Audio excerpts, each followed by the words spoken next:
Tugenda kubanga ate tweyongeza ate abaana abakoze ebibuuzo by'ekibiina ekyomusanvu ebyakomyewo olunaku olw'eggulo bano nno beesunga kubeera nga bayingira siniya biri mu bitundu ebyekyanja katubirabe. Neje buli eno abayizi mu bitundu by'eggwanga ebyenjawulo bakyajaganya olw'obuwanguzi batuuseeko mu bigezo by'ekibiina ekyomusanvu omwaka 2022. Abayizi abasomesa n'abazadde ku ssomero lya Kampala Standard Primary Nursery School ekyanja balaze essanyu ebitagambika olw'ekkula lye batuuseeko. Mugajji Simon omukulu w'essomero lino agamba nti kibadde kisa kya Katonda ekibasobozesezza okuyita. They were very amazing, very good, because all candidates passed in Division 1. The best had aggregate 5. Many of them scored in 5s, 6s, and others. Our last aggregate was 9.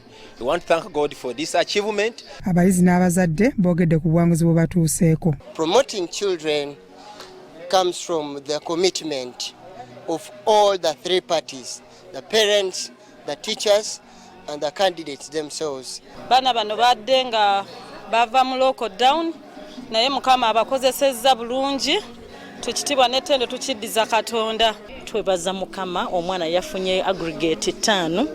Twebaza Mukama olw'essomero. It is a school that is founded on a foundation of knowing God, of prayer, of trusting that we can only win and emerge up and come up as the best because God is right behind us. So I use my faith while reading my books. Trusting God is the only thing that helped me.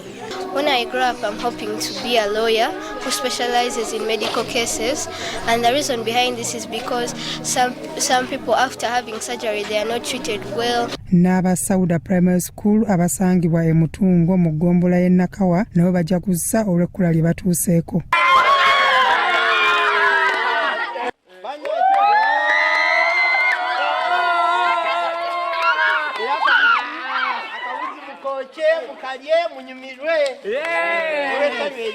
Faizo Kibirige omutandisi w'essomero lino abazadde n'abasomesa nabo boogedde ku buwanguzi buno.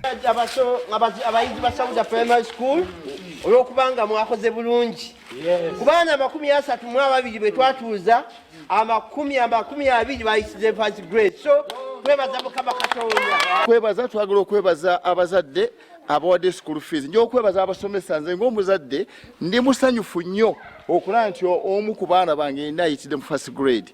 We managed to this our P5 leavers who went to sit for the exams. But we managed to score that. That's why a great song goes to God. Naye at least okusinza ku mbeera ebaddewo ya COVID n'ebizibuzibu ebirala wano bituyambye okuboneka nti abaana baffe bakolaki bayita bulungi. Nebaza nnyo ne Katonda kubanga awatali Katonda tewali kisoboka. Buli kimu bonna basomesa bye bakoze by'amaanyi nnyo. Ndebaza bazadde bange ne kyensookerako ddala nsooka kwebaza Katonda eyansobosezza okukola bino ebibuuzo n'abiŋŋondeza so that n'empita. Empegi nayo bajaganyizza era Namatovu Sumaiya omuzadde yayisizza abayizi 2 mu ddaala erisooka n'abaana be balaze essanyu. Ndebaza bazadde bange n'abasomesa bange kulw'amaanyi bye bataddemu empite. Enabling me to get a first grade. Thank my parents for paying my school fees.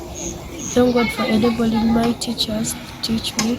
Era nebaza Katonda okumpa obusobozi okubeera nga basasulira fees ate nabo ne bansanyusa nga bayise ebibuuzo byabwe. Mbebaza.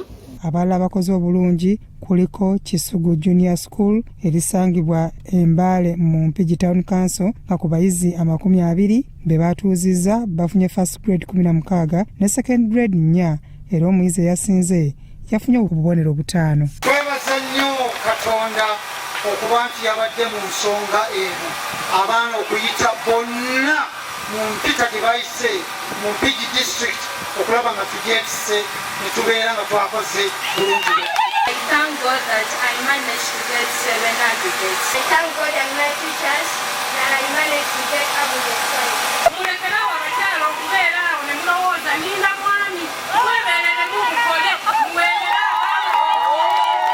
ku Kyosiga Primary School Kalagala Mpigi naye abayizi bayitidde waggulu nga bano bafunye first grade 12, second 22 ne third grade 5 era nga Jen Nakyomya omutandisi w'essomero lino obuwanguzi abwesigamizza Katonda.